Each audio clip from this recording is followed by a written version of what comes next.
I'm going to start the recording just so you all know that we are recording. The session will be posted on YouTube later for anyone who wasn't able to make it out. So today's session, share my screen.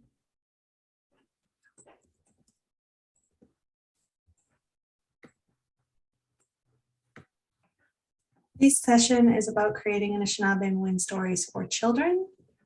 What we're going to do is walk through our process and how we create stories and books, and how we get to our end product of a final book.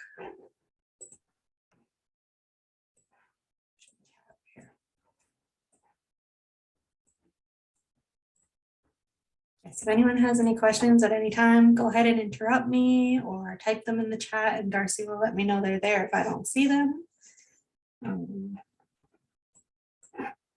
Get started.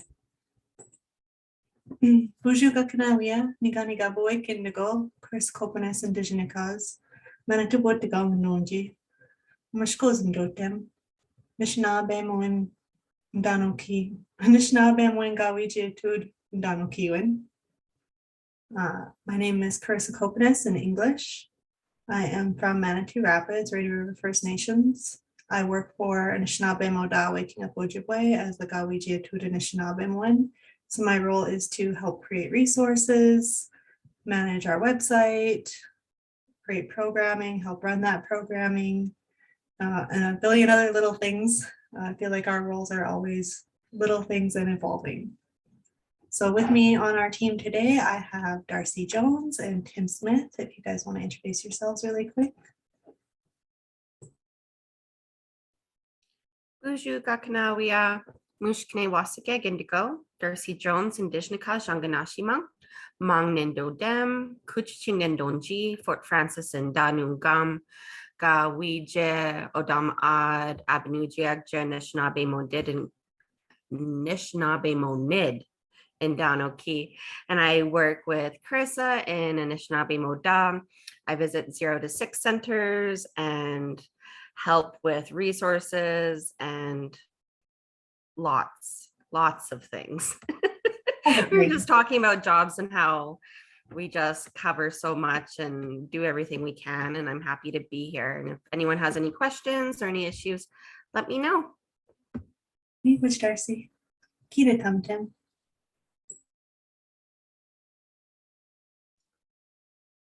Okay, yeah, I'm Tim. I'm the illustrator at 7gens, graphic designer too, I guess. And I illustrate all like the children's books and language books and all that. And I make some of the teaching resources as well. Language, Tim. All right, then we'll get started. So today we're going to talk about representation and language in children's stories. We're going to talk about drafting our stories, how we work with language speakers and fluent speakers. It depends based on whether they're a learner or a speaker, or they're just a knowledge keeper who's not a speaker. So there's different ways to work with those people. So we'll talk about the tools that we use and the process that we have for working with them. Talking about working with illustrators. So I can only speak to my experience working with Tim, but we'll talk about our process, and then he will talk about his process for creating illustrations. And then where we go from there after he's done is to publishing and printing and recording our stories. So we'll talk about all of those processes today. And we're also going to be drafting some stories, and you guys will be the authors. So first I want to talk about representation. Representation in our stories is very powerful. I think we all recognize ourselves in stories at one point or another. So children respond to characters that look like them, sound like them, things that are familiar to them in their environment. And if they're doing something that they like to do, so if they see another child playing a sport they like, they will respond to that book. Additionally, it's important to provide a wide variety of media in our own languages. So not just books, but videos, TV shows, websites, resources, anything that can be in Anishinaabe should be. So if we expect our children to master and maintain our languages, then we have to give them all the resources and tools necessary. So I think we can all recall probably the first book that maybe you recognized yourself in. And for me, it was Ninanda-gikendaanaawaa dances.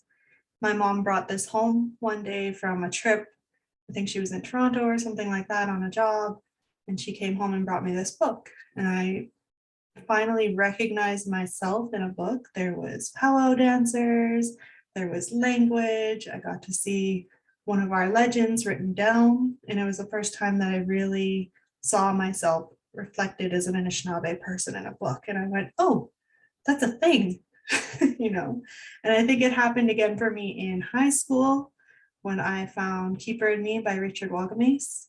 I didn't realize that our people could be authors. And so that was another big change and big step for me as a learner. And he also had a lot of language in his books, which I really appreciated.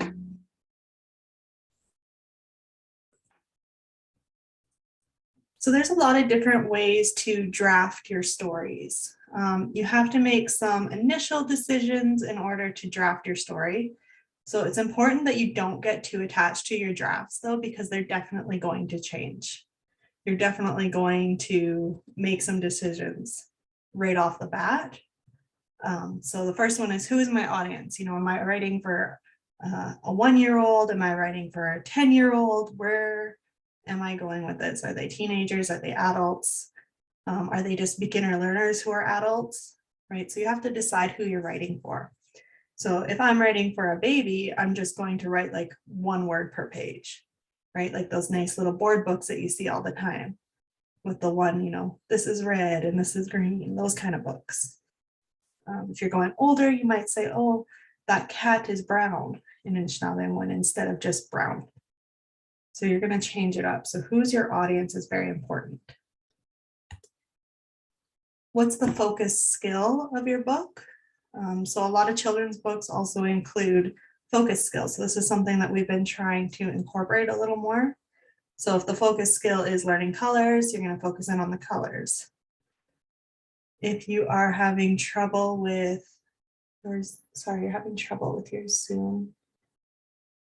Darcy, I'll let you take care of that. So if your skill is to teach a grammar pattern, you're going to reuse that grammar pattern over and over and over throughout the book. And I'll show you an example of that as well. And how do you want to share your story? So is it in a story-like format? Is it just question and answer?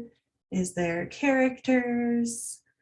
So just deciding how to share your story is also another big thing.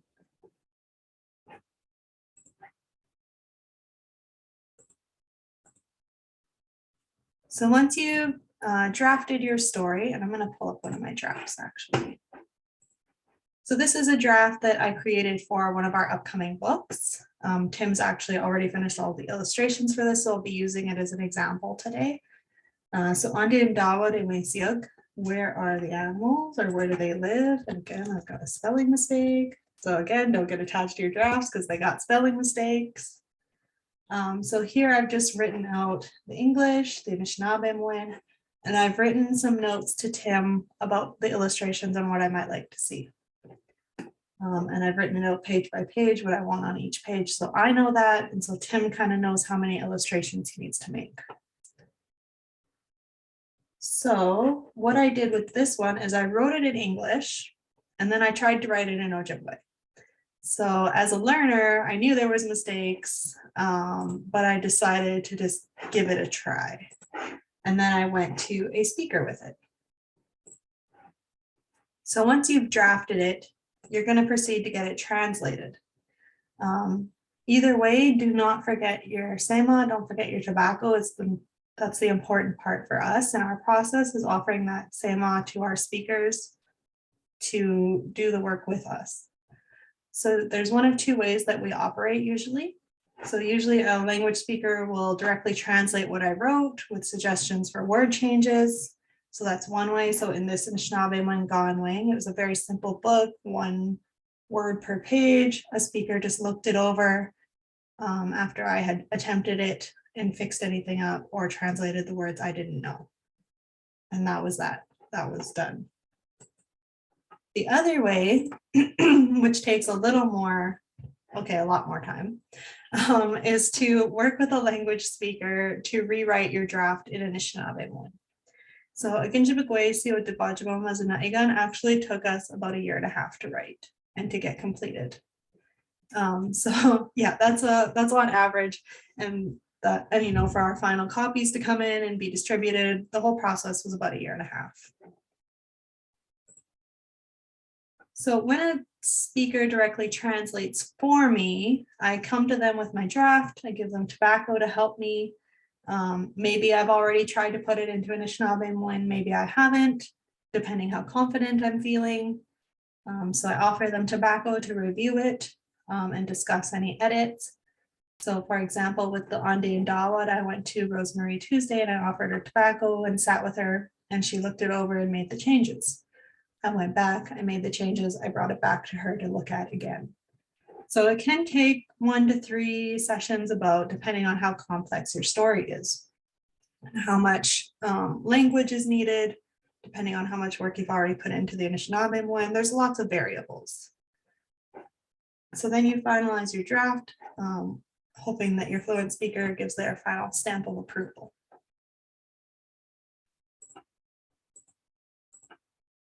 So when a language speaker rewrites a draft with me is another process altogether. Initially, we go and we offer our tobacco to those speakers. So you can see here I'm working with Dawn and Nancy Jones. So I went and I offered tobacco to them and told them what I wanted to write about, which was Aginjibigwesi. So they sat with me and we recorded. I don't know where I put my recorder. I have a Zoom H5 recorder. I put it on the table and they just talk in Anishinaabe. Sometimes Dawn will translate back and forth, but most of the time I just let them go because it's easier. So they'll just talk and talk and talk everything they know about Aginjibigwesi. And then I took that back with me and I listened to it and I tried to create a story out of it. So I created a very, very rough draft because I knew it was going to change. And it was all based on everything that they shared with me. So then I took that draft back to them and we kind of discussed the storyline and what we were trying to get across. What was the goal of getting that across? So the goal of this book was to get across the point that Aginjibigwesi is practicing the language by counting, and also to put out your offerings, your yellow tobacco ties. So that was another big part of it. So those were the things, and then we tried to create a storyline with it. I really encourage you not to be tied to your English in this case, because the Anishinaabe is more important.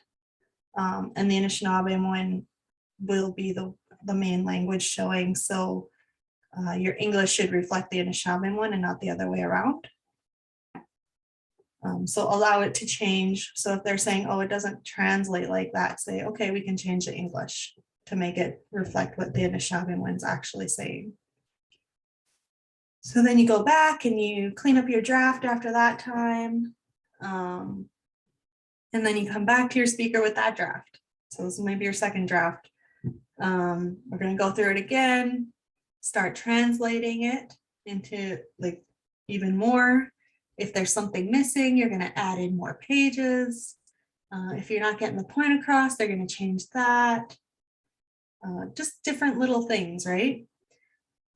So then once that draft is about complete, your second draft, I usually send it over to Tim.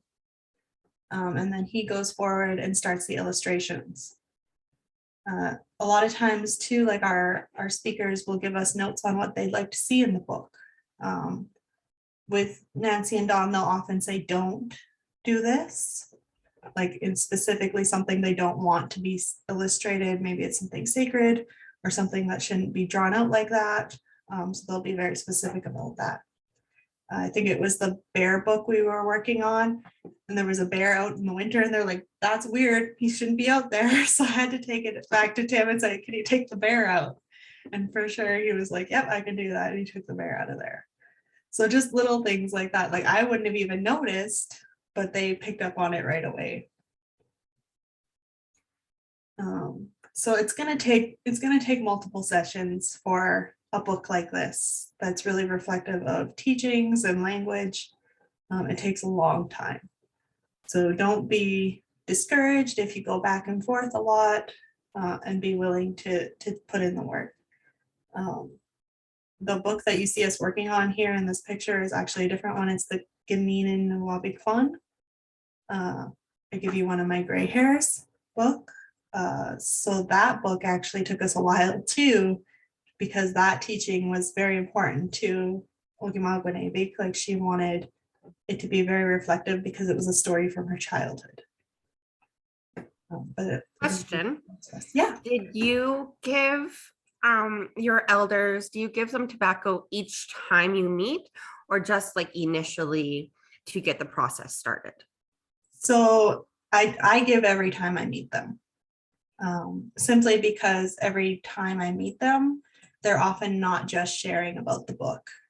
I feel like, especially when I visit with Nancy and Dawn, because they know me well, they know us well, they tend to tell us things that we need to hear, even though they don't know we need to hear it. And I think that's the tobacco talking. And they are able to recognize what we need every time we visit. Also, they have Nancy keeps a drum in her home, so we're always offering tobacco to that drum when we're there. The other day when I was visiting with them, the Thunderbirds arrived and they said, "Oh, let's go." We went outside and we put out our tobacco. So it's always important to keep your tobacco with you and not just, expecting to only offer it right at the beginning of a project. It's important to maintain that relationship. And I think often too, we usually have more than one request for them during our meetings. So keeping our tobacco really helps. All right, so that's how we do that. Go back here first and share this. So what we do is we keep a folder on our Google Drive of all of our books. This is something that we started during COVID because obviously like me and Tim couldn't work together in the office. He used to just throw it on a hard drive for me and that would be that. But now we have our Google Drive that we use for books. So we created a book drafts folder.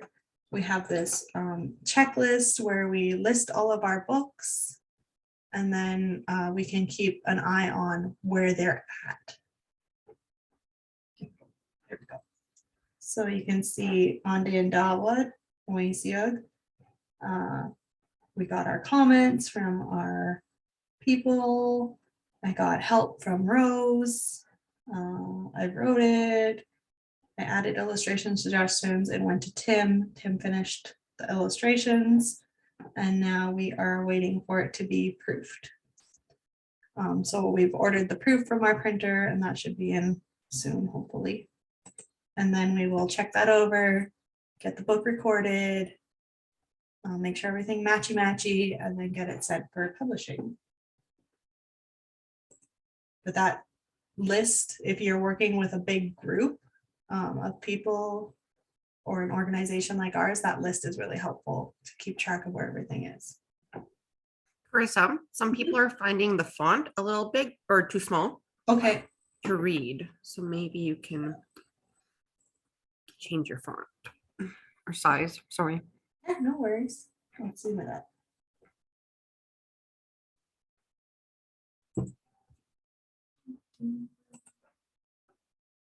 Better. That's better to me. Yeah. Yeah, so I just Keep it. title it, I just make a progress checklist kind of thing. It's not actually in order. As you can see, like I'm kind of jumping around on the list saying what's done and what's not. But it's really just whatever process works for you. So this is what we're still figuring it out. I recently became the editor of the books and learned this process myself. Yes, it's a huge chart. So we just work with how we know how to work, right? Me and Tim took some training from our partners at Say It First, and they kind of taught us how to create a book, and we've just been going through this learning process of doing it ourselves now. So with Ninanda-gikendaanaawaa, I now will take this and give it to Tim, and then he would create the illustrations. So we have a blank template that we use every time. So today I want to put us into a couple breakout rooms and have us write a book or a draft anyways. So we're going to open up 2 breakout rooms, and you can choose which one you want to go to. And the rooms are themed according to the book draft. So one of us will be in there, me and Darcy will be running the rooms, and we're going to help write it out and plan it out however you guys want it to look. So the themes are bodies of water and going on a trip. Very simple themes for kids, right? So using our template, we're going to write a short story around the theme. So it can be simple, like a word per page, or it can be more complicated with a focused language pattern, or you can be having a whole story with a bunch of characters. One of the things we've learned is to keep a book around 20-ish pages. That's about a good length to keep a kid focused on what's actually happening in the story.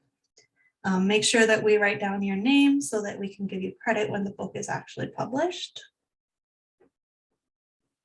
There's a question in the chat Yeah. you might want to look at. Okay. Some of our stories are based on teaching. So again, Jibakwesi is a good example. We have the Makwa book. We have a new one, Wawashgeshi, which is coming out soon.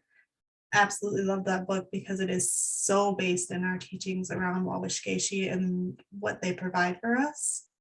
And then some of our books are more based on grammar patterns, like, oh, where do you live? And question and answer kind of thing. You're welcome to stay, Tanya, no worries. And then some of our books are just word books, right? Like it's green, it's blue, just simple things like that. The ones that are based on teachings take a lot longer to write because we want to make sure we get them accurate to how the language speaker is sharing with us. Some breakout rooms. Do that yet.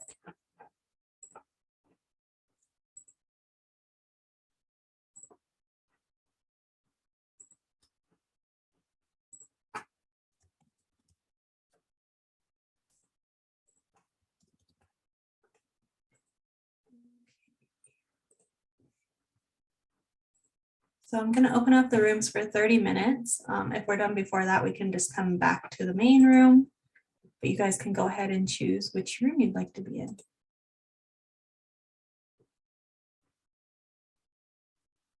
Should pop up on your screen.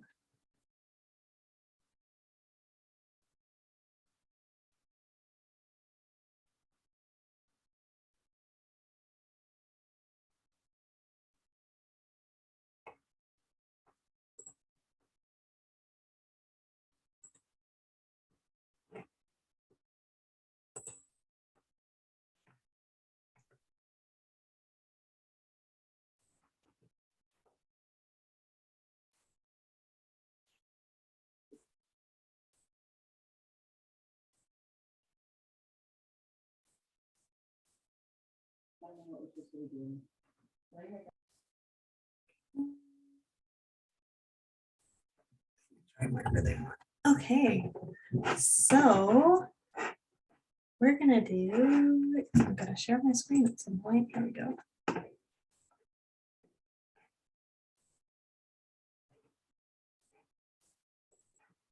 So we're gonna write a draft of a story around going on a trip.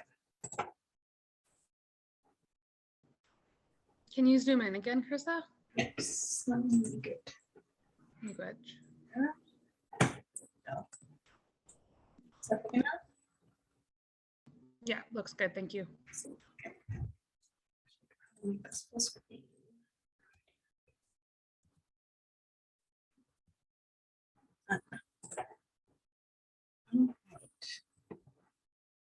So when I'm starting a story, I try not to like get hung up on the title or anything like that. I just want to decide who my audience is and where it's going. Where, like, is there a character?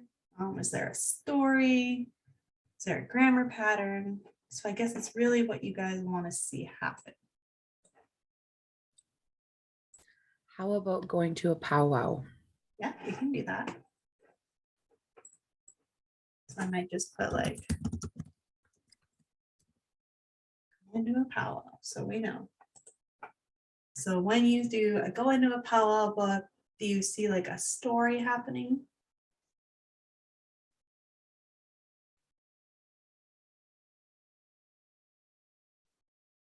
Do you see a character or a setting? Where would you like to start?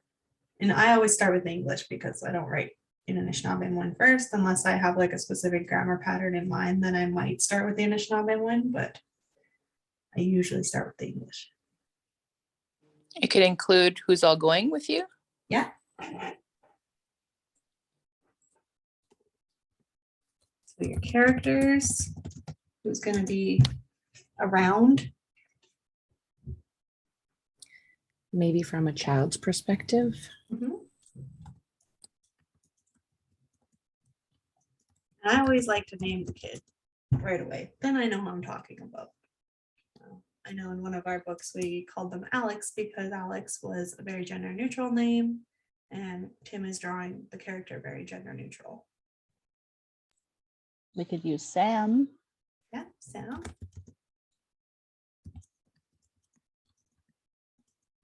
Who's he going to the powwow with? Or he or she?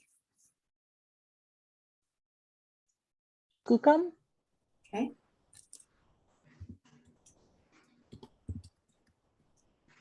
He's going to powwow with his kukum.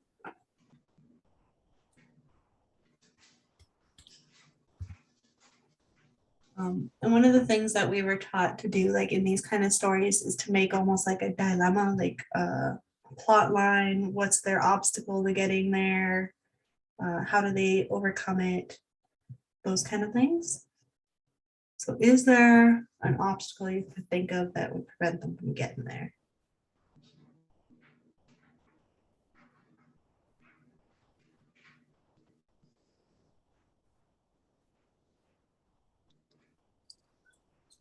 Needing a ride. Yeah, maybe they need a ride.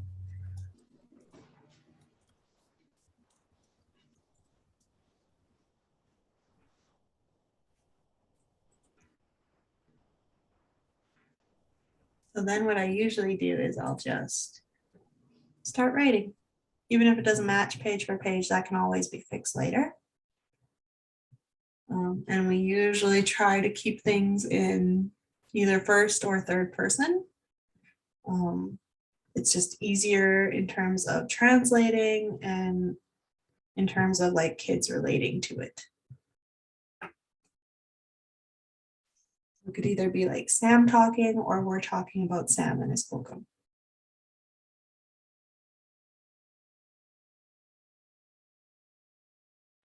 So like it can start off like today we are getting ready to go to the powwow. Mhm. Or do you this is where you're going? Laptop wants to move on me.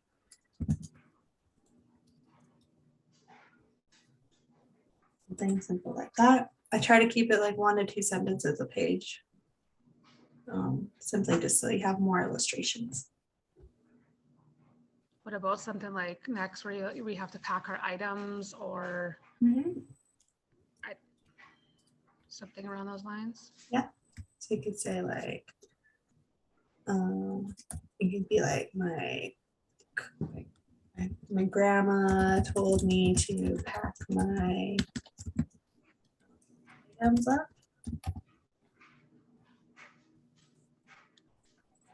And depending on like your audience, you could also like show him packing different things and naming those things. That's one way to do it.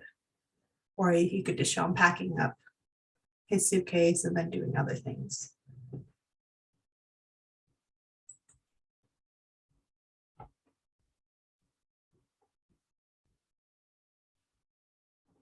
Whatever you guys think.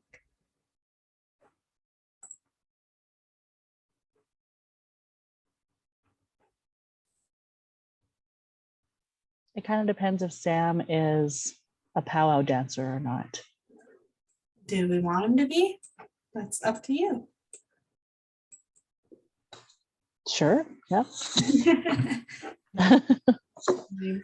So he could carefully pack up my regalia, things like that. I don't know the word for regalia and Ojibwe. I have to figure that out. And what if he says something like, I can't forget my moccasins, or I can't forget, like, Yeah, I love that. You name some of his things. yeah.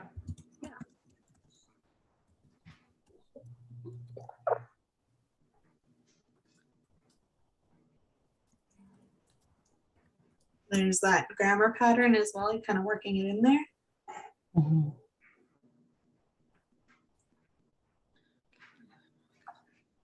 Oh, Clarice, you might have still been in the main room, I think.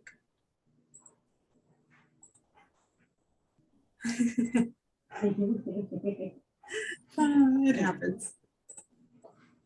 So I can't forget my moccasins. What else can't he forget?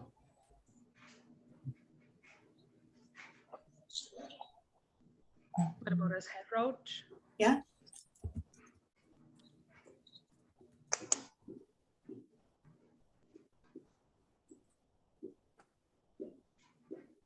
What about his spending money? Just kidding. He needs his candy money. Spending money. Yeah, go ahead, Clarice. Ani, so some of you may have heard this before, and it's just inspired by the existing stories that you've created, Mhm. which I use often. So miigwech for making them. Which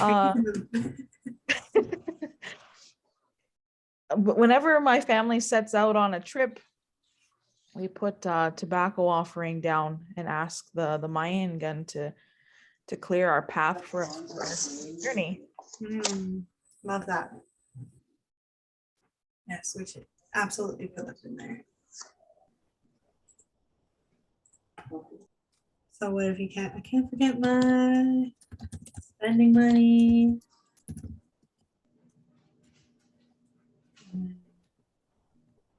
Oops.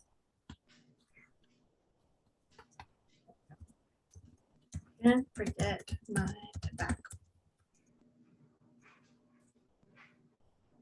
He could go put out his tobacco. Or they're trying to find a ride, so we can't forget about that either. How do we want to work that in there?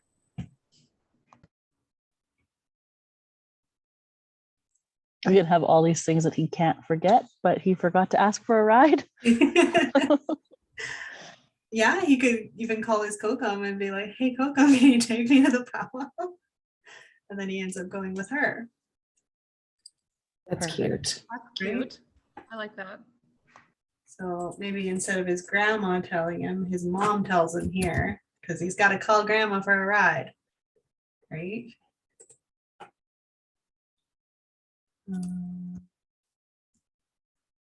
So what do we want to do next?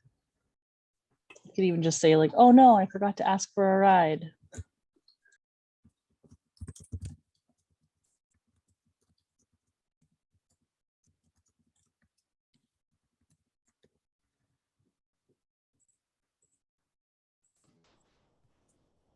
Actually, let's put that down one.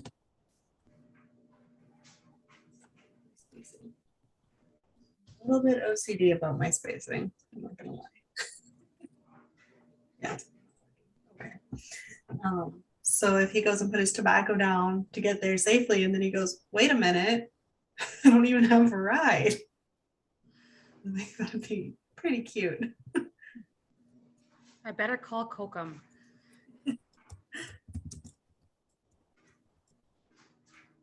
And then you could even like show the phone call and show that conversation piece, which is really important too for kids. You could have him like standing outside with his suitcase and everything. Yeah.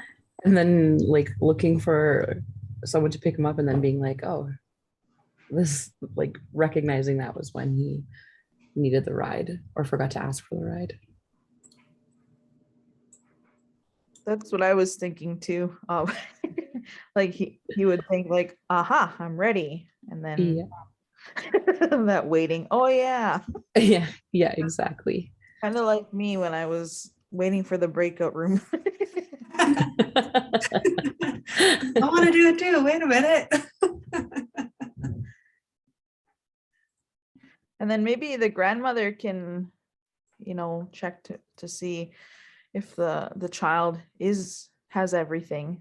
And then perhaps maybe it's the grandmother who can show, and we mustn't forget our tobacco offering.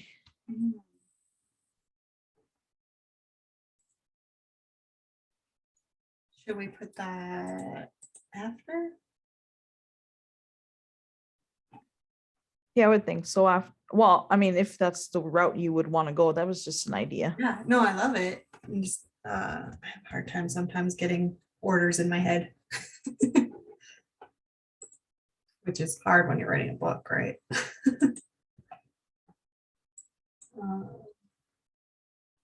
So, oh no, I forgot to ask for a ride.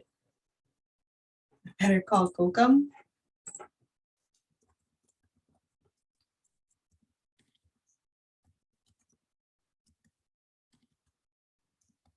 I always try to put Ojibwe words in there, and then it confuses some of the speakers sometimes. They're like, why do you have an Ojibwe or an Ojibwe word in there? It should be English right there. It's in the English side, so I try to keep it all in English. Gotta call my grandma. Oops. That's habit, hey? Yeah, it is. I'll just like, oh, I know that word, throw it in there.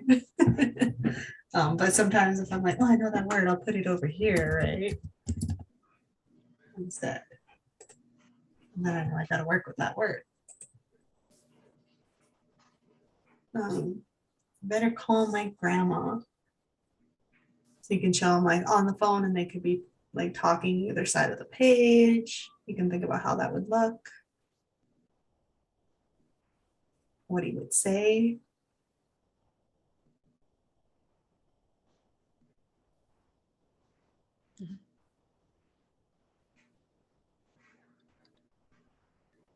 Yes, Kokum to the rescue all the time, right?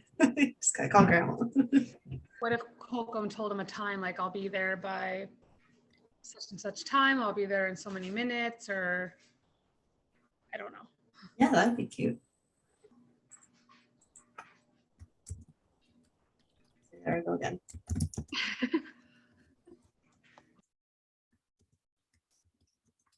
Like, can I have a ride to the powwow?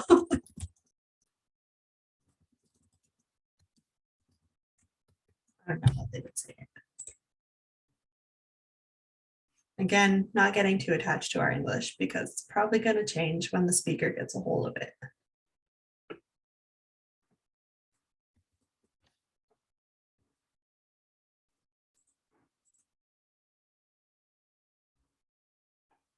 And see, like, I would look at this and I'd be like, I want this and the next one to be on the same 2-page spread, right? So that Tim could like draw the kid and the grandma on opposite pages. Maybe there's like a phone cord linking them. Nobody uses those anymore, but it's still cute,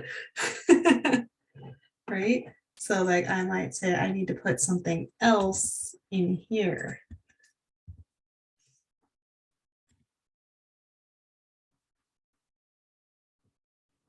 Or like you could even put this down here, kind of thing. It could be on a separate page.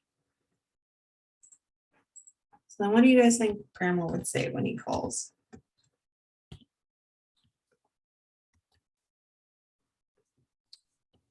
Of course. Don't forget the fry bread.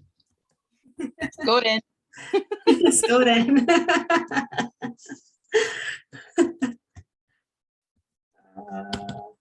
Don't forget the fry bread your mom made. Right, bringing more characters into it is always helpful to use like those family terms.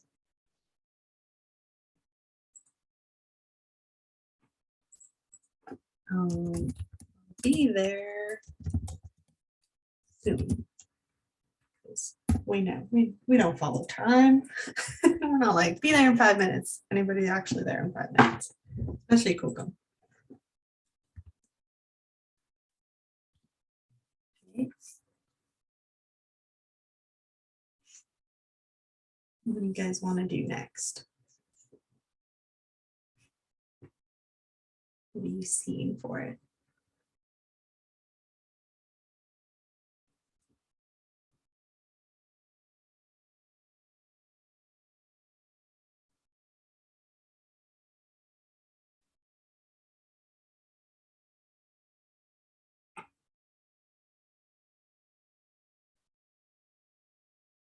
There's lots of different things that can happen now, right? It's hard to pick.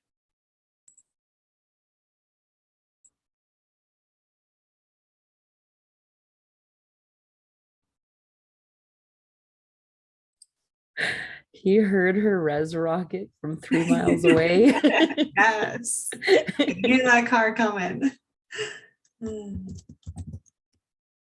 maybe he runs back outside and wait. Or to wait.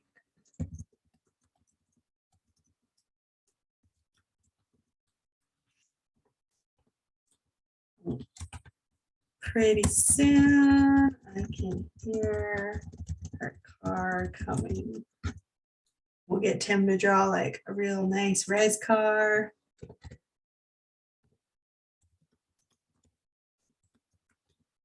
Oops, not Rex. I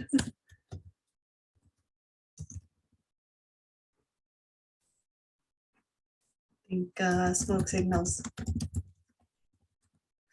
kind of style res car. I feel like it'd be like an older car. I mean, it looks good, but it is loud.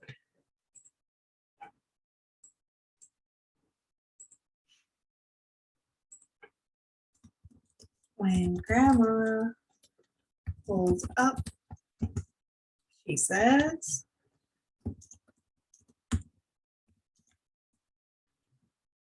what does she say to him? Buju, my boy, it's power time.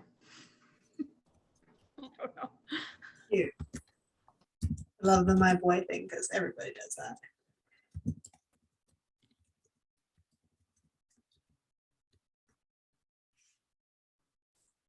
Did like that idea. Get in, yeah.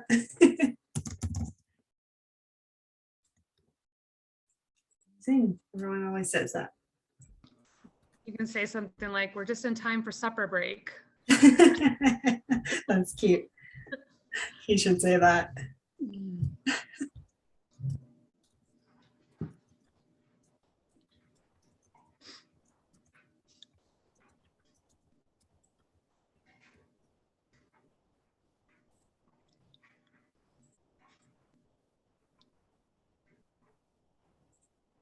And again, like you can do 20 pages, you can do less than 20 pages. It's not a biggie. So if you feel like this is where it should end, them like driving off to the powwow or they're arriving at the powwow and they have a good time.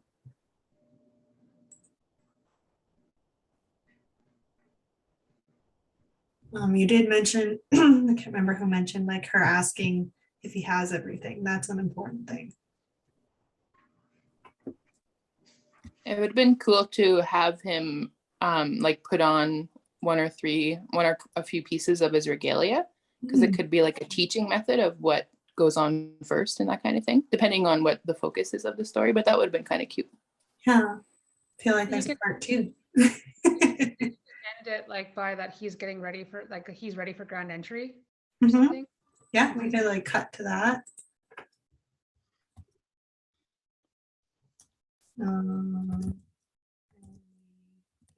The powwow, eat, get ready or entry. Grandma, make sure I look good. And then we could have like Tim in the illustrations, like drawing a sequence without having to name everything. We could have him drawing a sequence of him getting ready.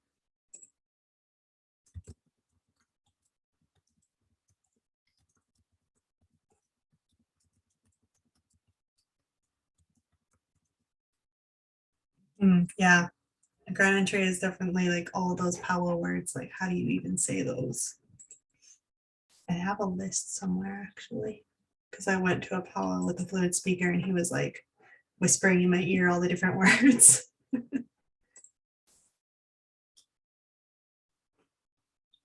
Entry.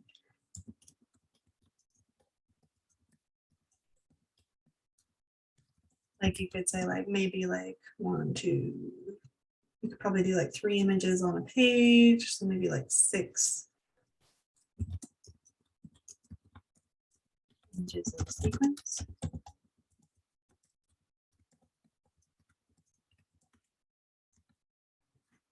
And I usually just leave it up to Tim to like go for it. Okay. What else are we thinking?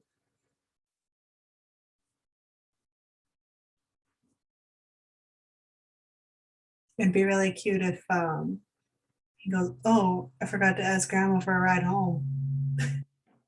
At Like the that at the end. end.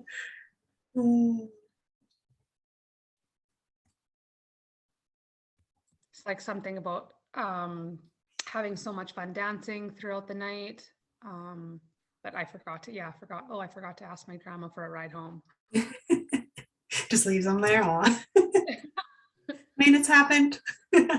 Might be like an older kid. Make sure he's an older kid.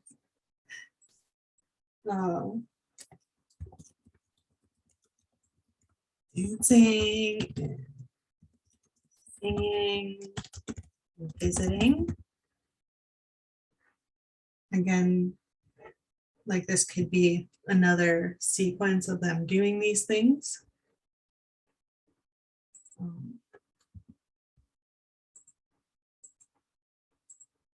If there's anything else? Oh, eating. It could be another sequence like that somehow.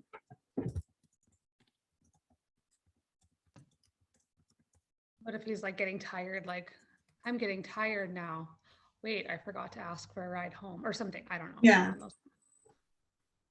Or it's getting late, or I'm getting tired, or.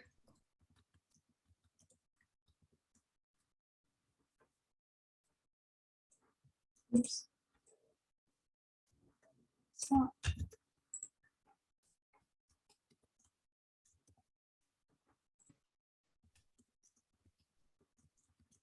Or it's giveaway time. Must be almost time to go home or something. I don't know.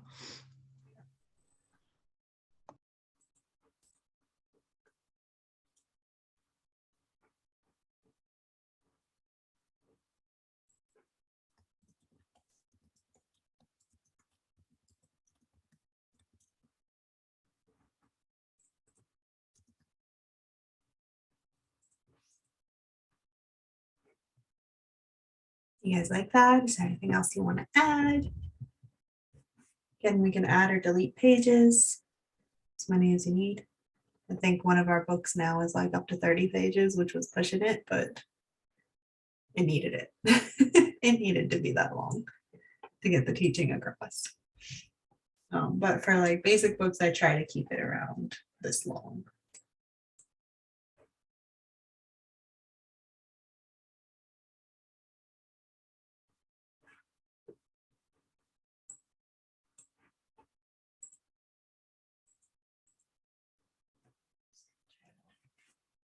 Is there anything you want to add? I think it's cute. I think that maybe we could reread it just to see where we're at. Yeah, definitely.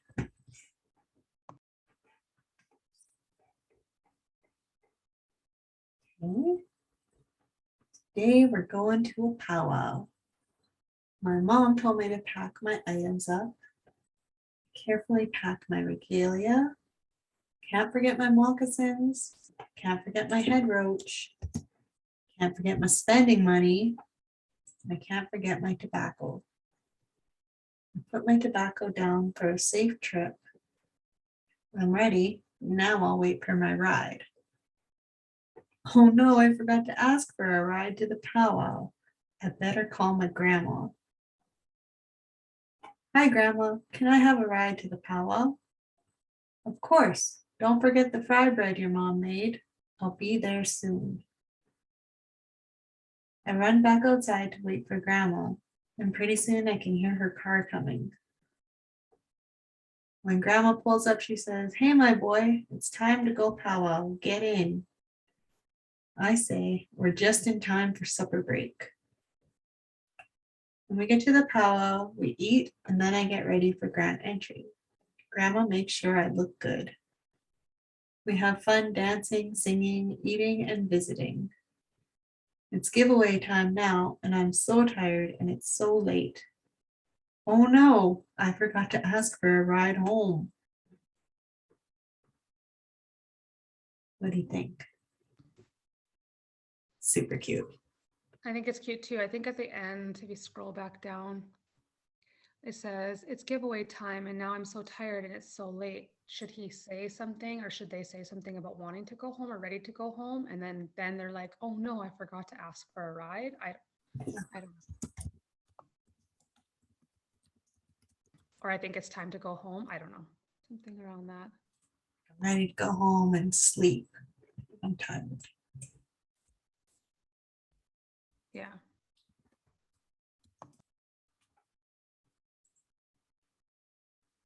If you could show them, like, you could see the giveaway happening in the background.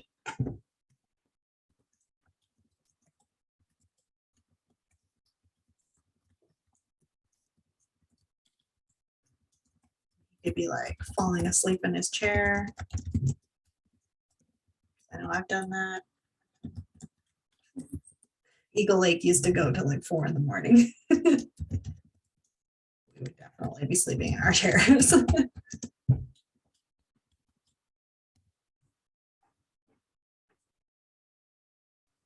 feel like we could almost put 2 things on each of these sentences. Like, I can't forget my moccasins and my, you could show them putting 2 things in the bag. My moccasin and my choker,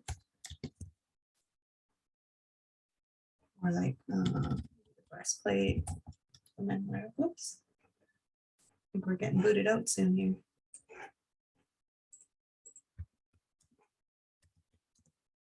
"50 seconds. That was a fast half hour. I can't forget my head roach and my awesome. Can you all make sure and put in the chat your names as you want them to appear in the book? We'll give you credit. That's cool. Yeah.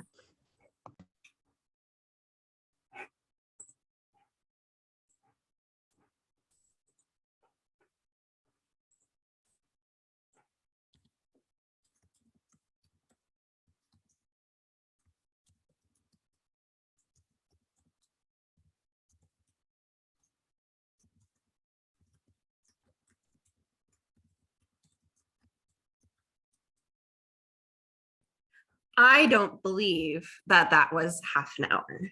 That was like 10 minutes. I know. Went so fast. That went by fast. I forgot to write down names. I need to do that real quick. That was awesome. How did you guys do? You want to tell us about your story? Yeah, I'll share my screen. You guys can see what we've worked on. I actually said, if you guys want to come back, I will compensate your time, because I'm so excited for this book. It was just very like Bodies of Water is very visual, right? Like we just had so much to deal with. So we started with, who are we writing this for? Tim had the idea that it was going to be for kind of older kids, 5 to 7 kindergarten, because you can add a little bit longer length of words Mhm. and go a little bit deeper into things. Our focus was just simply types of bodies of water. We said in like ceremonies, people are really starting to thank the water, and we realize how important water is, but in all different types of forms. So we, of course, we all think lakes and rivers and that kind of stuff, but we also thought of like precipitation, like fog, dew, mist, even bathtubs and showers are, you know, can be healing. So that's where we went with it.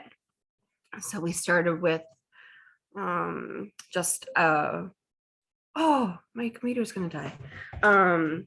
So we started with water is life, it's important.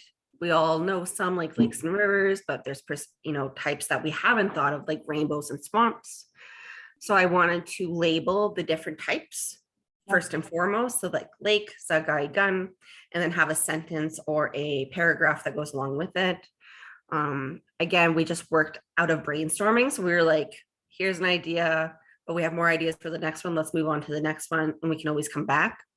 So like river, we thought of, we spear fish in the river. They can be powerful, change the shape of rock with its persistence, but it's also calm and quiet. Then we went to streams. I even said, you know, working in English, first and foremost, English is kind of icky sometimes, and it kind of butchers the idea of it. Yeah. So like this swamp, we were like, swamps are so powerful. There's like so much going on in this swamp, and it's so overlooked. Mhm. And I said, you know what, that might be something that when we go to an elder, that they might give us direction on. So right now I made sure we don't have to have all the, you know, answers and have the whole idea of it, Mhm. but as long as our intentions were there and we knew where we were going with it, I was like, that's okay. Used Ojibwe English dictionary for some of it. I couldn't remember what it was for swamp. And then we went to precipitation. And again, it was just really good brainstorming sessions. We were like, you know, water from falling from the sky, snowflakes, rain, that fog and mist. And then we brought up rainbows. And we were like, rainbows need their own page. So we, you know, kind of diverted from our original list and kind of added to it. So without precipitation, there'd be no rainbows. We were all in agreement that bringing some science into it is always good. Mhm. First Nation people are natural scientists, and just to meet that up is always a really good thing. So talking about how rainbows are made, but then using a teaching, putting that all together. And that's as far as we got.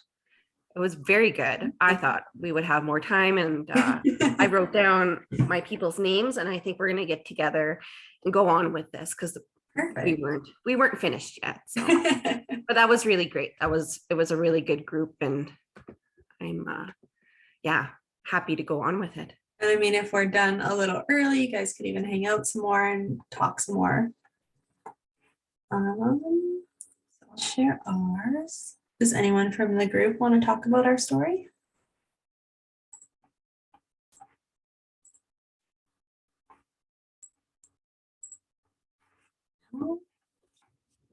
Okay, so ours is about a little boy named Sam going to a powwow, and he's getting everything packed up and making sure he doesn't forget things. We were just adding in more items, and we'll have to finish that up. Things he can't forget. And the last one is, I can't forget my tobacco. I'm gonna go put tobacco out and ask for a safe trip. Then he realizes he didn't even ask for a ride. He doesn't have a ride to the powwow, so he's got to call his grandma, poke him and ask for a ride. And she's like, sure thing, I'll be there. You know, I'm gonna pick you up. So they go to the powwow and they have a real good time eating and visiting and dancing and singing. His grandma's making sure he looks good. Then when it's giveaway time, he's super tired. He's like kind of falling asleep in his chair. And then he goes, oh no, I forgot to ask for a ride home. So then he's starting all over. So it's like super cute. You can kind of see like the images. We started putting a few illustration suggestions in. But the group did a really good job just like coming up with the ideas and the flow of the story and suggesting like to include that tobacco offering before you go anywhere is a really big one. That's awesome. I love it. I also forgot to add that Linda had a great idea in ours. So we were at first, bodies of water, so visual. We had lots of ideas. Linda had this great idea to follow like omakaki throughout the book. And so it would be like omakaki swimming, omakaki looking at the rainbow, omakaki washing, doing dishes and stuff like that. So I thought that was a really, really good add-in for kids this age. And just to follow along, maybe you can see like omakiki's like feet jumping from one page to another. I think it just adds another level of visualness to it all. I had to add that because I thought that was super cute. That's super cute. Love it. Yeah, we were talking about like when he calls his grandma, like to have the phone cord connecting, and then we're like, nobody uses those anymore. But it would still be cute. Maybe we're throwing it back a little in this book. All right, that's awesome. So that's 2 brand new books, maybe within a year we'll have them out there. It'll take a little bit, but they will be out there and we'll definitely be putting your names on them. Right, I'm gonna share my screen again. Right, so you guys have all met Tim, and Tim is our illustrator extraordinaire, graphic artist. He's going to talk a little bit about his process when he's creating his art and the tools that he uses to make these beautiful images for us all the time. Tim's great at being really flexible and being like, you guys are crazy, but yes, I will draw that. All right, so I'm going to stop share so you could share. A quick little insert. Tim really does do an amazing job with our random asks, our Ginjibagwesi project. I had this great idea to have the little animals talking to each other like a chat. So I was like, I need a Ginjibagwesi's profile picture. So he made a cute little like shoulder crop and like a forward facing animal picture. And he's probably like, these ladies are absolutely nuts. But he does it and he doesn't question us and he does an amazing job with it. Oh, Dina, come, Tim.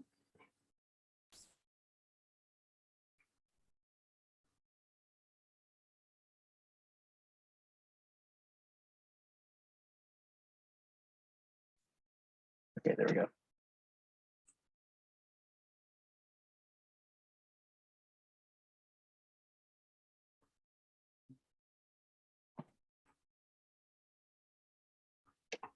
Okay. All right, yeah, so I guess, where is it? A folder of some stuff here. All right.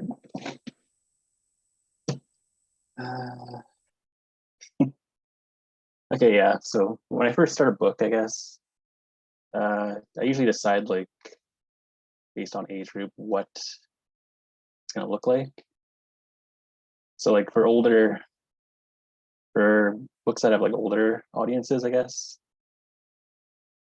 it's more complex and they take quite a bit longer. Like stuff like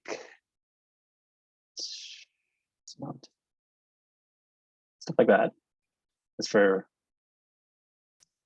older kids. There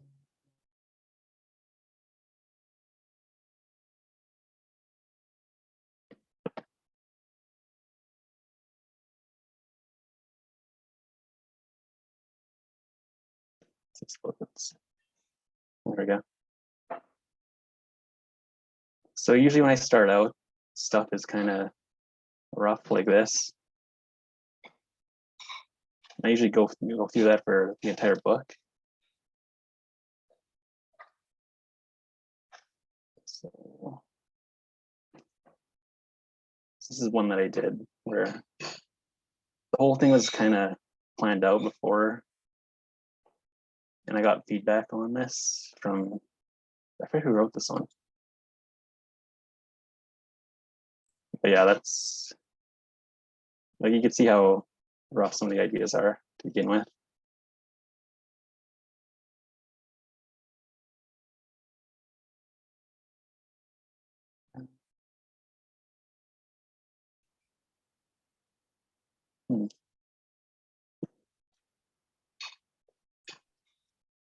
Debbie's just wondering what program you use to draw. Yeah. For a while I used Photoshop, but it kind of got a little too slow to use sometimes. So this program's kind of like Photoshop, and it's called Clip Studio. So you can just kind of draw into whatever on here.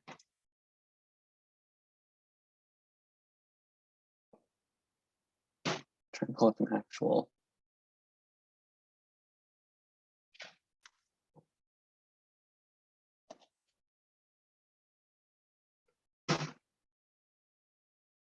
Okay, yeah.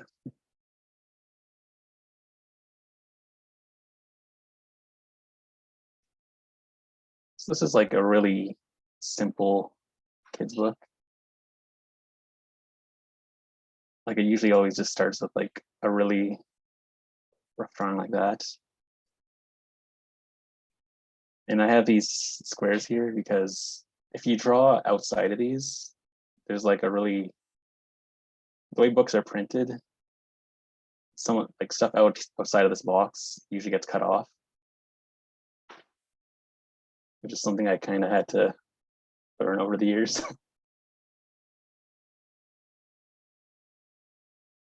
Yeah.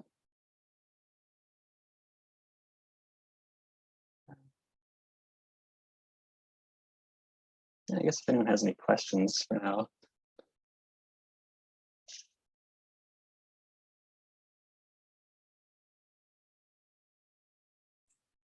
You also use a drawing device, right?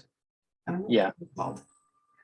I can't really show it right now, but It's like attached to his computer. It's like a drawing pad that he just like draws on while he looks at his screen. Mhm. Do you have any recommendations as to how to select a drawing tablet? Well, you usually don't need to go for the most expensive thing, really. Like for the longest time, I used just I think it was like $100 and something for the tablet. It's just like a little, like I wish I had it here, but It's like a black square, right? Pretty much. yeah. Let's see. I'm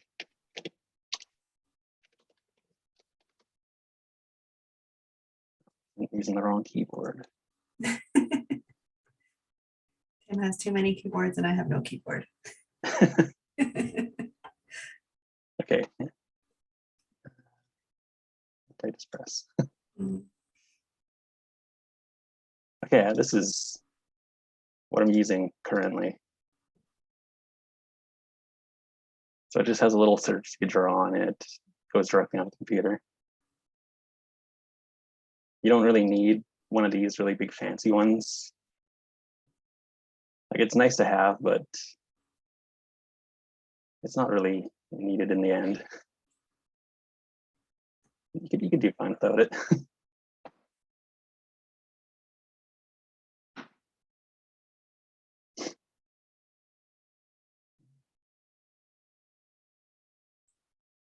You create the rough drafts and then you create the finalized ones. It makes it sound so easy.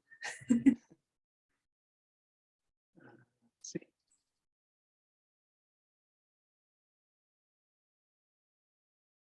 I thought I put more in there. Okay, yeah. So this is the stuff that like Carissa and Darcy ask for sometimes. Just like random things, whatever they need. Tim, can you draw me some moss? Can you draw me 100 different colored bugs? Yeah, it's always a nice change of pace getting stuff like that. Some of them are just pulled from other books. Some of them are drawn from scratch.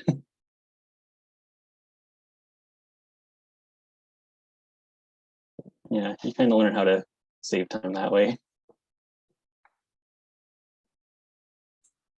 And I think one of the important things that Tim does is the layering.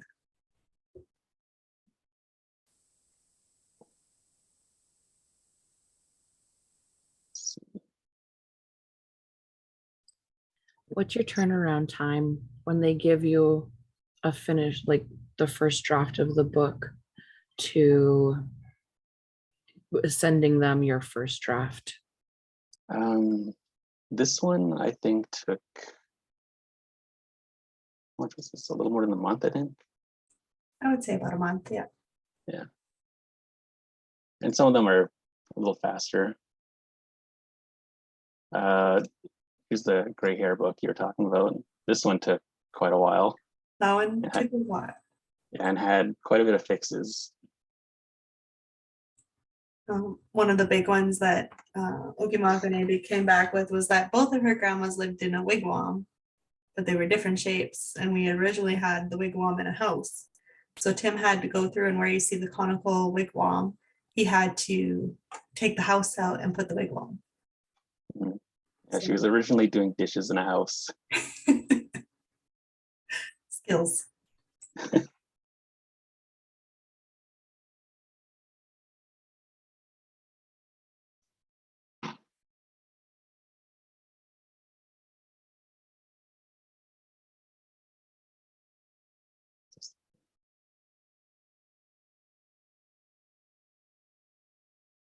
Okay, and here's the deer teaching book you were talking about also. So this is one of our new books that's finalized finally. And it's going to print. We're super excited about the teachings in this one that come from Okimakanebi. And I love the drawings and the colors in this one that Tim did, especially me and Darcy were actually saying this yesterday, like the very two end ones. We're kind of obsessed with how the stars look and the colors look. Like I would hang that up in my house. That's what I said. I need Yeah. like a canvas print of like the last two. They're gorgeous.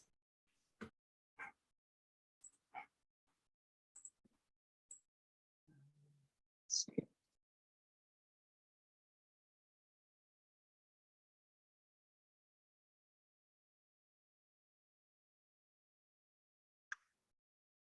Yeah.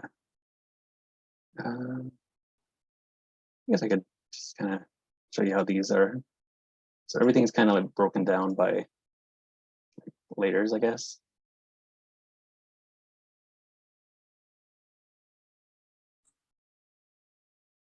So when I say, hey, Tim, can you give me that deer? You can just like turn off the other layers and give me a deer. Yeah. So it's pretty easy just to grab whatever you need out of these. That looks silly.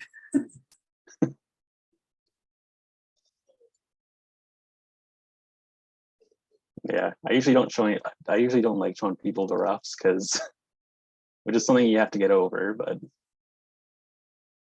because there's that compared to how it slowly turns out.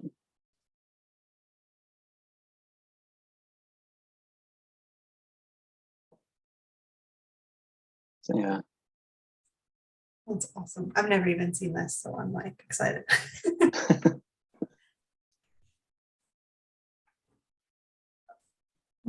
Program is called Clip Studio Paint. Is that right, Tim? Yeah. Yeah. This is the, I'm gonna read the top.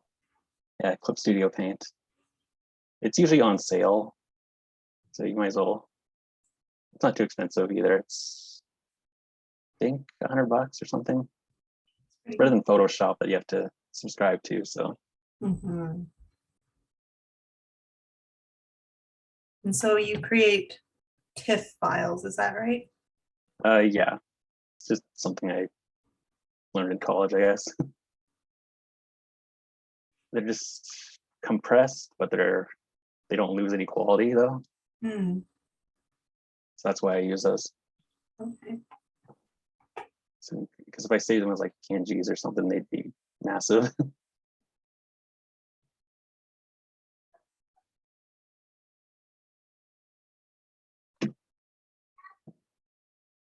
Anyone have any other questions for Tim? This is embarrassing because I work with you, but what like college did you go to? What program? And have you been drawing like your whole life? Tim is very quiet guy, so it's like I never talk to him. I swear I talk to him lots. But yeah, I think we're in the perfect setting for it. But what's your drawing background? I'm very interested. I'm pretty sure everyone can tell I'm quiet by how much I'm stuttering to do this. but yeah, I went to St. Clair College in Windsor for animation, of all things. That's kind of why most of the stuff I draw is kind of cartoony, I guess. But yeah, I've pretty much been drawing as long as I can remember, really.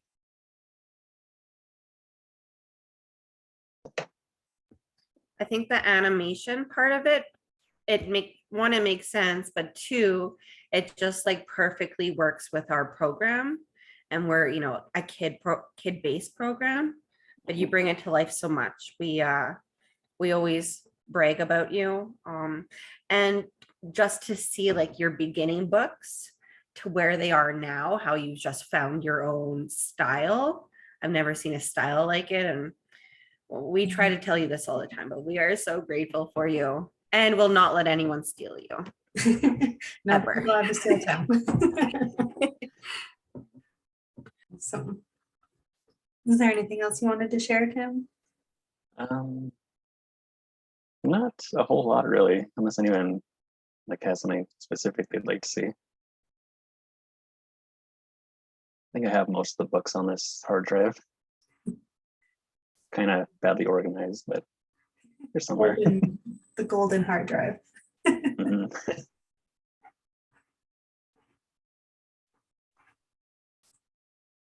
Mm.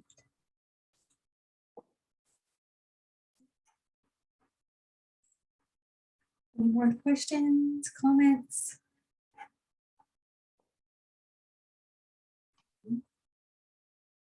Great, we'll move right along then. Okay.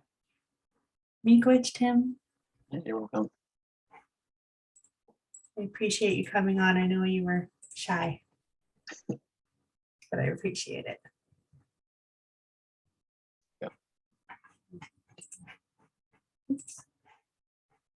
So once Tim shares his illustrations with me,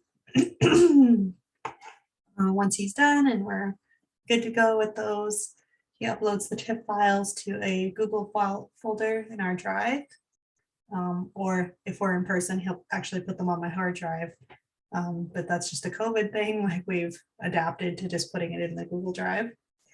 So then I download those files into a folder on my hard drive. Oops, wrong folder. I was like, why is it empty? I did it already. So I'll download them and put them in a folder on my hard drive.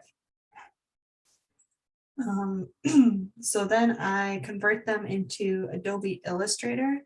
So like Tim said, you have to subscribe to these programs. We have a subscription through work. Sorry, my voice is going. There we go.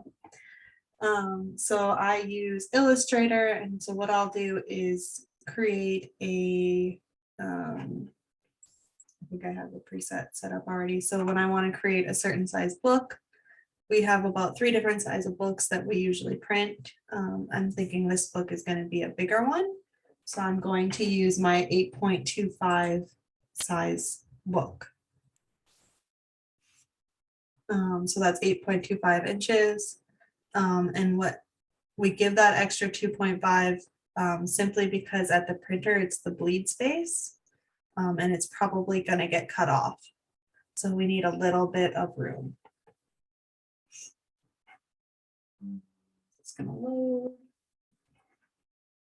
Usually my Adobe takes a minute. It doesn't quite like me. So again, you'll have to get like a subscription for Adobe. But there's so many things in it that I don't even know how to use. I'm still learning InDesign, which is what I use to make the books. So very slowly. I wanted to show you that I use the presets, but now it's going slow. Adobe, I find I have to close out of everything in order to use it. It likes to be its own solo show. Yeah, and I There you usually go. do too. Yeah. So then all I have to do then to turn them into AI files is just to drag and drop them.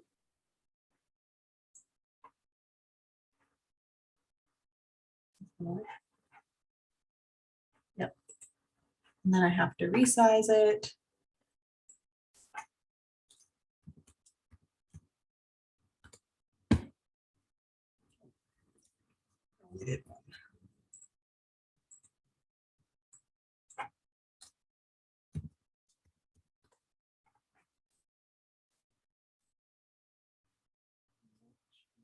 Big here. It's way too big for some reason.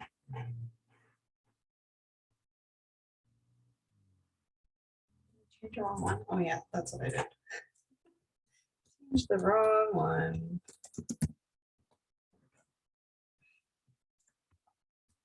Just because I want to show you guys, it wants to like act up. There we go. So I drag it in place. And then I will save it as a AI file. This is an extra step. I mean, I probably could drag TIFF files directly into InDesign, but this was the extra step that we were taught to do. Oops, from the folder.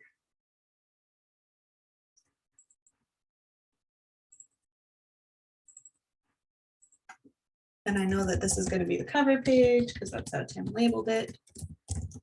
So I'll decide on my naming conventions just to help me. So I'll be like, where do animals live?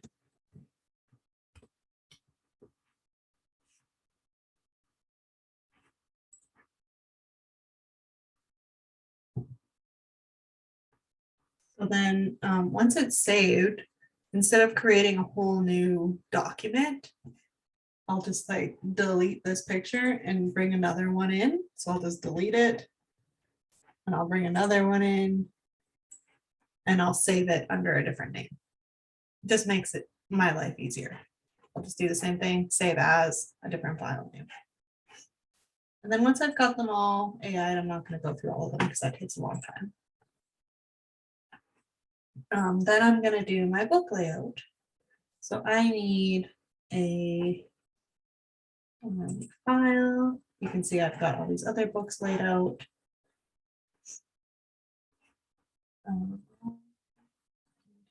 Inches, please, because I don't know what papers are. So my book is going to be 8.25 as well, because that's the size of the pictures.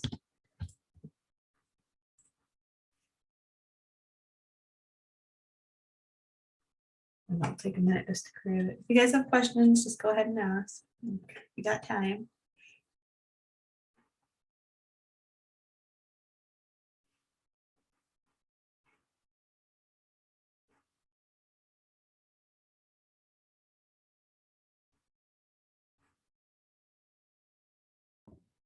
If you were in my Bodies of Water group, Mhm. could you message me? You can just do a private chat with me and send me your email so I can send you some invites and stuff. Which So InDesign is a pretty complicated program that I'm still learning. So I basically just use the things that I know. So when I'm ready to put a picture in, I'll go File, Place. And I will find my right folder. I'll find my Illustrator files, and here's my cover page in the AI. So that's the one I want. place it up in the corner. It will expand to the size of the page. And there's my cover. And then I can put in my details, so I can add my text and put my title.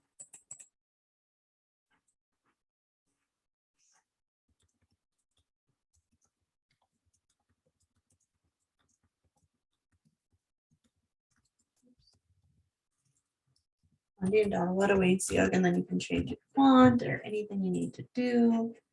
We prefer using a font that doesn't have the fancy A's, simply because it's easier for kids to read. So we use Century Gothic. And we usually make it bold. That didn't work. Oops. Yeah, if anyone works with kids in development, younger kids learning to read, write, or print, this one is a perfect setup for beginner learners and younger kids. Mhm. It helped, it actually, there's something about it with their eyes, the way they read it. And then for printing and tracing. So this is what we use for all our resources. And Carissa has turned us all onto it now, and it's the only font I use. Everyone just automatically changes their font now. Yeah. It's kind of like, you know, how all the teachers use Comic Sans. Comic Sans is out. We use Century Gothic. So that's ours. I know there's one other one that has like a font like this, and I can't remember what it's called. It's also really good. But that's how we do it. And then we just keep adding pages and adding more pictures, adding the text. So then once a book is laid out, I'll just pull up. So I have to create separate cover files and inner cover files, and then I have to create like the guts of the document. So this is the guts of our Wawashkishi book. So you can see like here's the cover, the English cover. We've started doing like an Anishinaabe cover on the actual cover, and then inside there's an English one, so that it's immersion friendly. If you don't like the English, you could technically just rip that page out. So then we have our book. So you can see we've also started numbering the pages and getting rid of English on the pages. All the English will be at the back on the corresponding numbers. Again, another move towards being immersion friendly, but still giving access to the English. You'll notice that the pictures might look a little blurry. It's not going to actually turn out blurry when you save it as a PDF or when you send it to print. It's just to help your program actually function. Otherwise, if it was uploading perfect pictures every time, you would have no room for anything else.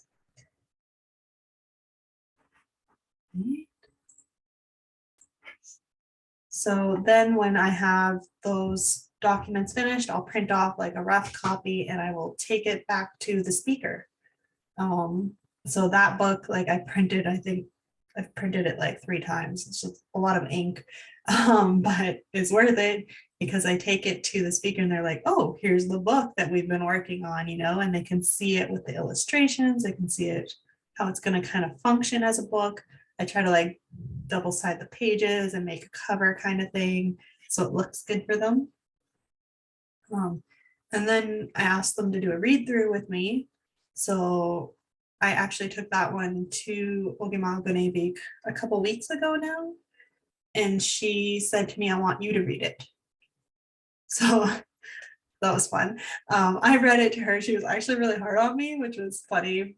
Not funny, but she like really wanted me to say things correctly, which was good for me. And she was enjoying herself, I think.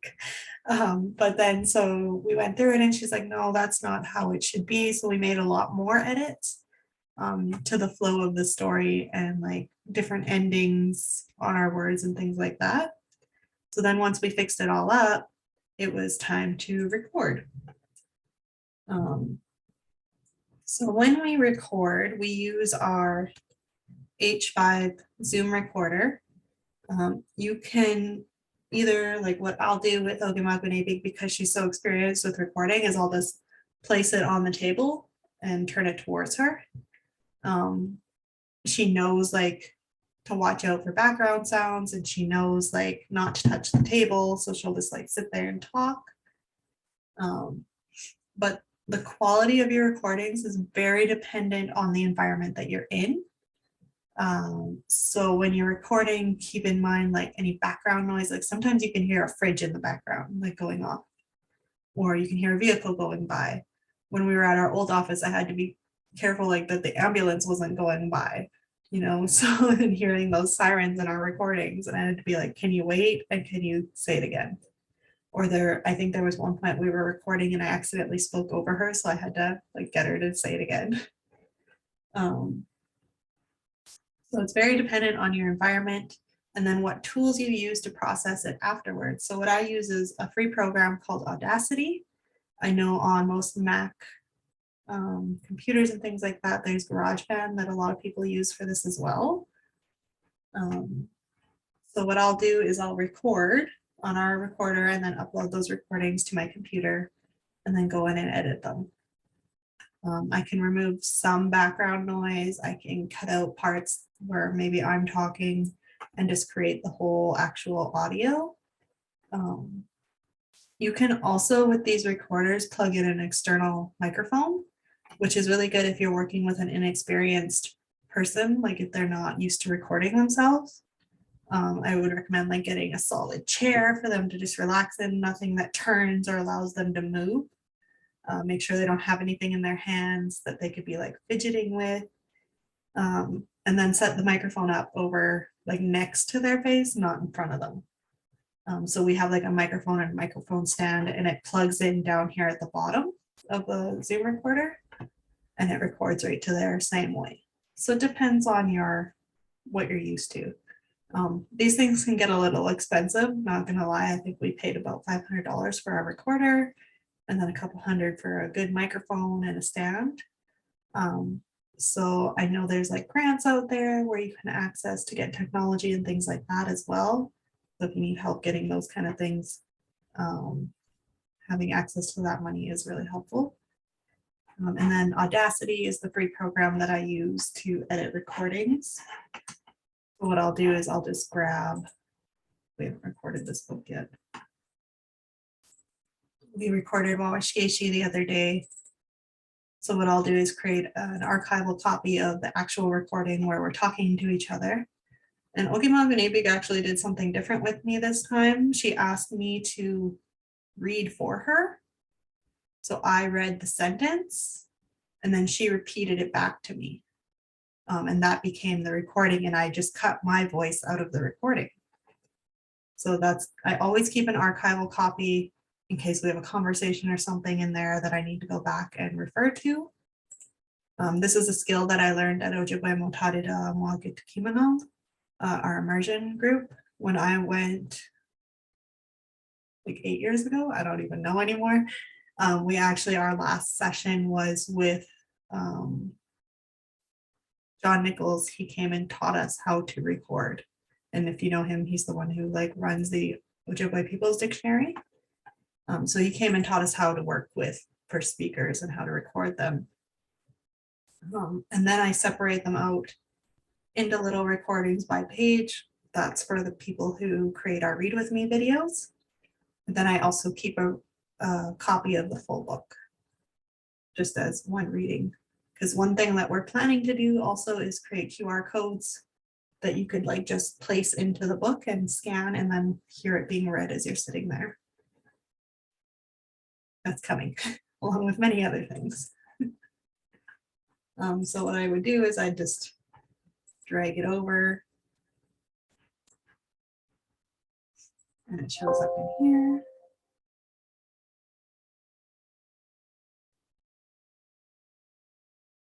Slowly, takes a long time when it's a big file. And you know, like other than the training that I had with John, which was a long time ago, when I started doing this again, I had to reteach myself. So I used a lot of YouTubes. Like there's so much stuff on YouTube, and we just continually look for ways to teach ourselves. So we try not to like let it stand in our way if we don't have training. We're just like, how can I do this? How can I figure this out?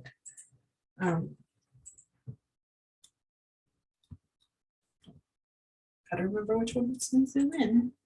There we go. So you can hear background noise.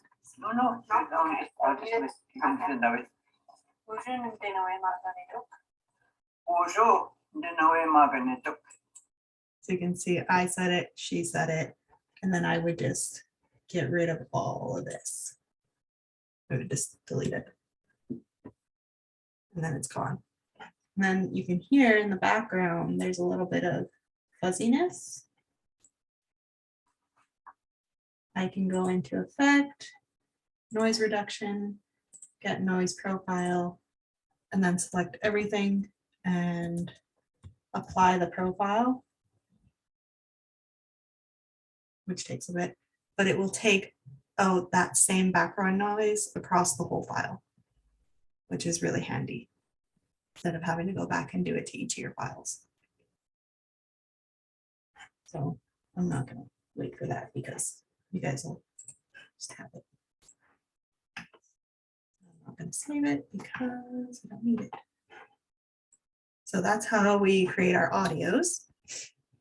So once the audio is recorded, I then do a final run through and make sure that the audio matches what's in the book.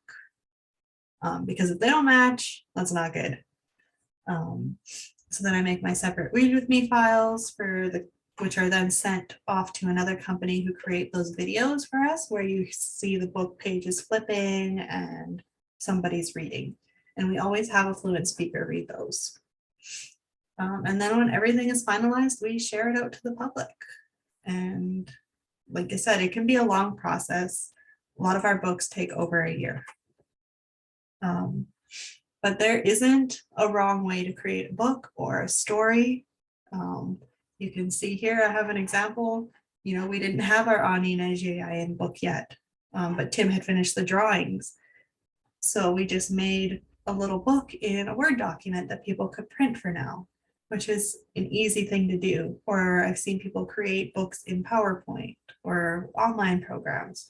So there's no wrong way to do it. This is just how we do it so that we can publish our books. You can use free clip art if you don't know how to draw. You can find someone to draw and scan in their pictures. There's so many different ways to create books. And also recognizing that you can take an English book and just translate it. I've seen people take like a Robert Munch book and just like white out the words and translate them. So there's a lot of different ways you can do things. The most important part is just to get Anishinaabe out to children and learners as much as we can. So we all have to start somewhere. We can't just wait for someone else a lot of the time. We have to get things done. Books are only one way to get our language across.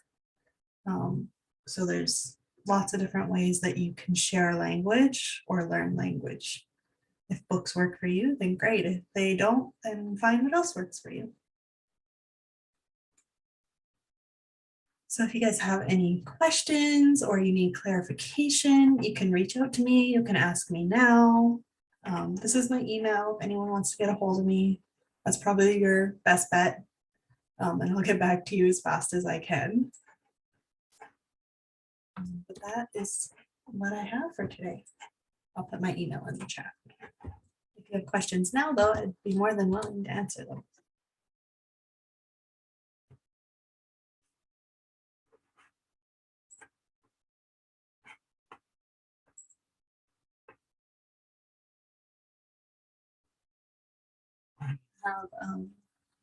Again, if you have a fluent speaker in your life who wants to write a book, we're always looking for people who want to write books.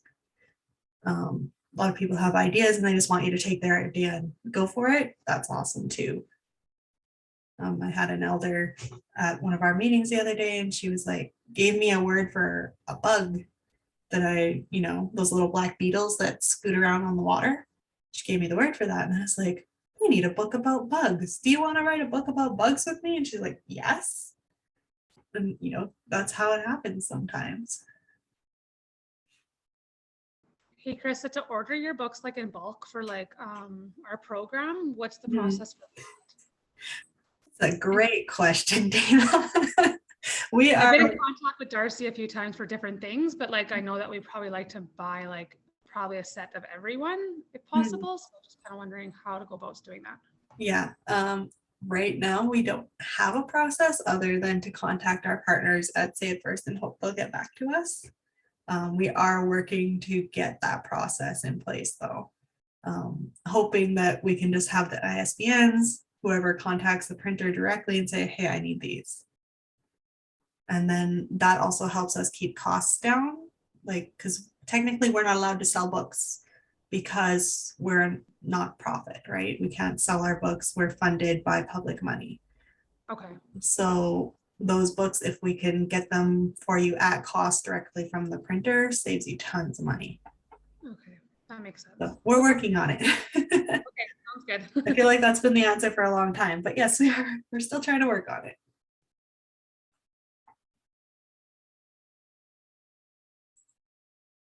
Any other questions?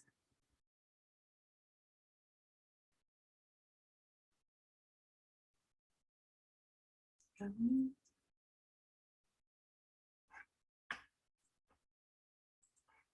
you guys found this helpful today. I know I was a little nervous about sharing our process because it's not a perfect process, but really whose is. Oh, Kelsey, I see a question. This is actually our last session for a while. We're taking a break for the summer, and then in the fall, we'll look at having some more virtual sessions.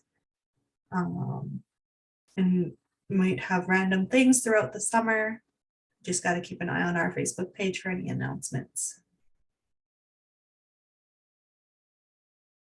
I'm glad you guys enjoyed it. I don't know if your group wants to hang out, Darcy, and do some more work, or if you guys are going to meet another time. I got all their emails, so I think we're gonna put it on at a different time. Awesome. We all kind of agreed. I was like, Friday's a great day to meet, but my brain is done by Fridays. I agree. My brain is done. Okay, great. Well, everyone have a great weekend. And if there's no more questions, we'll wrap it up here. I'm just gonna stay on with Dane for a second. You can stay on too. You got a couple weeks, but